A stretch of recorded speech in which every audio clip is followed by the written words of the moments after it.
कहते हैं सबको बोला एक ही जगह। राष्ट्रपति की ताकत कितनी है समझिए। राष्ट्रपति जो भाषण पढ़ते हैं ना, तो तुम सुनोगे राष्ट्रपति का अभिभाषण ना, तो हंसी आएगा। राष्ट्रपति के अभिभाषण में केवल सरकार की तारीफ की गई रहती है। मजबूरी है वही पढ़ेंगे ही पढ़ेंगे, नहीं पढ़ेंगे ना तो इसे संविधान का उल्लंघन मान के उनके ऊपर महाभियोग लगा देगा। अब राष्ट्रपति का जब अभिभाषण होता है तो राष्ट्रपति जाके बोलेंगे लोकसभा में, राज्यसभा में संयुक्त रूप से बोलते हैं। कहते हैं सबको बोला एक ही जगह, सबको बोला। तो सेंट्रल हॉल है जो बीच में, तो सेंट्रल हॉल में बुला के बैठाया जाता है। कहता बैठो, सब लोग बैठो बैठो। इधर लोकसभा वाला बैठेगा, राज्यसभा वाला। लोकसभा को लेके कौन आएगा? अध्यक्ष। चलो चलो चलो, नहीं उधर नहीं, इधर इधर। कैसे स्कूल में पीटी होता था कभी कभी, तो अपने अपने क्लासरूम से क्लास टीचर लेके आते थे, छड़ी लेके। क्लास 6 वाले इधर खड़े रहो, क्लास 7 वहां ऐसे लाइन लगाओ। तो उधर लोकसभा वाले को कौन ले आएगा? अध्यक्ष। ये तुम कुर्ता वाला इधर बैठो, इधर, हाँ चलो इधर बैठो। राज्यसभा इधर ले आएंगे, सबको बैठा देंगे, सारा चीजें ठीक हो जाएगी। तब किसे बुलाया जाएगा? राष्ट्रपति को। राष्ट्रपति आएंगे और संयुक्त रूप से बैठे लोगों के सामने भाषण देंगे, जिसे कहा जाता है राष्ट्रपति का अभिभाषण। राष्ट्रपति के इस अभिभाषण की, राष्ट्रपति की ताकत कितनी है समझिए। राष्ट्रपति जो भाषण पढ़ते हैं ना, उसको मंत्रिमंडल लिख के दिया होता है और वही पढ़ना है उनको। ये है राष्ट्रपति का पावर। वो तो साल में एक बार बुलाया उनको भाषण देने के लिए, वो अपने लिख के पढ़ा। तुम सुनोगे राष्ट्रपति का अभिभाषण ना, तो हंसी आएगा। राष्ट्रपति क्या बोलेंगे ना, मेरी सरकार, मतलब मोदी जी की सरकार को क्या बोलते हैं? मेरी सरकार। मेरी सरकार महंगाई कंट्रोल करने के लिए कृतज्ञ है। समझ में आ गया? राष्ट्रपति के अभिभाषण में केवल सरकार की तारीफ की गई रहती है और वह अपने नाम से तारीफ करते हैं। मेरी सरकार शिक्षा पर कार्य कर रही है, शिक्षा को नई बुलंदियों पर ले जाएगी। यहाँ पर मेरी सरकार परीक्षा में नकल करने को रोकने के लिए एकदम आतुर है। मेरी सरकार पेपर लीक होने नहीं देगी।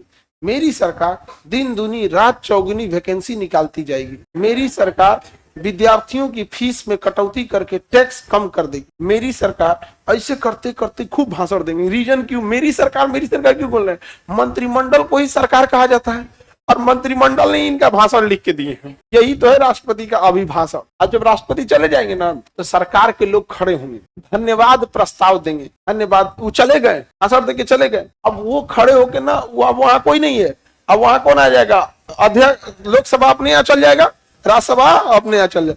अब वहां भाषण दिया जाएगा, धन्यवाद राष्ट्रपति महोदय को, जो अपना उन्होंने बहुमूल्य समय हम लोगों के लिए निकाला और उनके अभिभाषण से हम पूर्णतः संतुष्ट हैं। सरकार कृतज्ञ है जनता की भलाई के लिए। सरकार वाला अपना काम करके चल गया, अब उठेगा विपक्ष वाला। धन्यवाद प्रस्ताव में कौन उठेगा? सब विपक्ष वाला, कि हमारी सरकार दिन पर दिन पेपर लीक हो रहा है, पेपर लीक करने के लिए कानून बना रहे हैं। यहाँ पे विपक्ष अपना डाटा लेके बैठल रहेगा। मार 3-4 दिन तक हो हंगामा होगा धन्यवाद प्रस्ताव पे। इनका धन्यवाद ही नहीं खत्म हो रहा है। यहाँ पे एगो खूब तारीफ करेगा, बवाल करेगा, उसके बाद वोटिंग होगा कि चलो भाई धन्यवाद प्रस्ताव को हम लोग वोट कर देते हैं। आधे से ज्यादा लोग कहना चाहिए ठीक है, धन्यवाद है। तो भैया जो सरकार बना के बैठा है, उसके बाद आधा से ज्यादा सीट तो है, तभी तो सरकार बनाया है। तो जब आधा से ज्यादा सीट ही है, तो धन्यवाद प्रस्ताव में अटकेगा कहाँ? और अगर धन्यवाद प्रस्ताव अटक गया तो मंत्रिमंडल पे महाभियोग लाया जाएगा। मंत्रिमंडल आइए, मंत्रिमंडल पर कहा जाएगा अविश्वास प्रस्ताव ला दिया जाएगा। वो आगे पढ़िएगा कैसे अविश्वास प्रस्ताव लाता है। तो समझ में आ गया धन्यवाद प्रस्ताव क्या होता है। राष्ट्रपति का भाषण कौन तैयार करता है?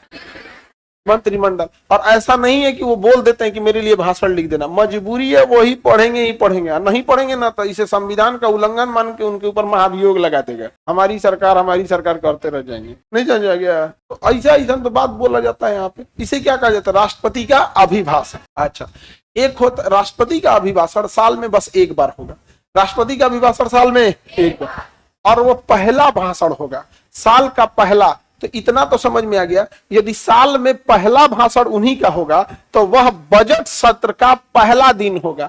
बजट सत्र का पहला, वही ना भैया, साल का पहला सत्र कौन सत्र होता है? बजट सत्र। आखिरी सत्र कौन होता है?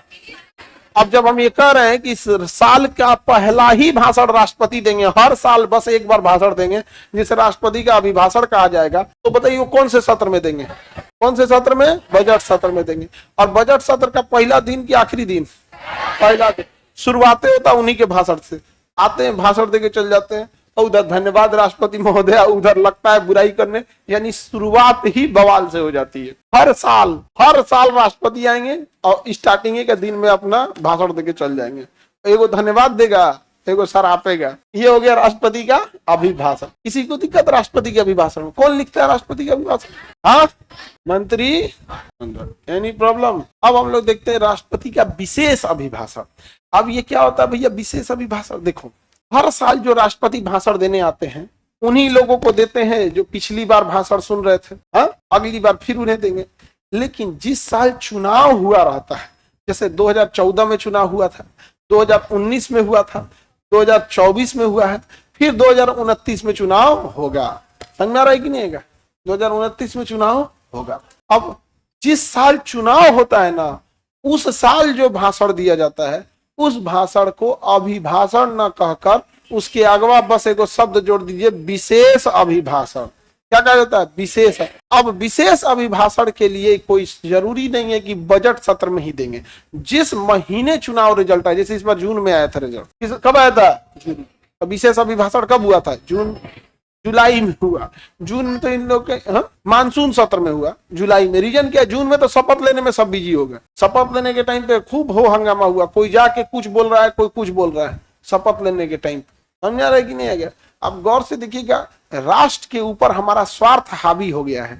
हम देश को बाद में सोचते हैं, अपना स्वार्थ पहले सोचते हैं। यहाँ पर देश में अगर किसी को 10 करोड़ रुपया दे दीजिएगा ना, तो कहिएगा ये वाली सूचना दे दो, तो दे देगा देश की सूचना।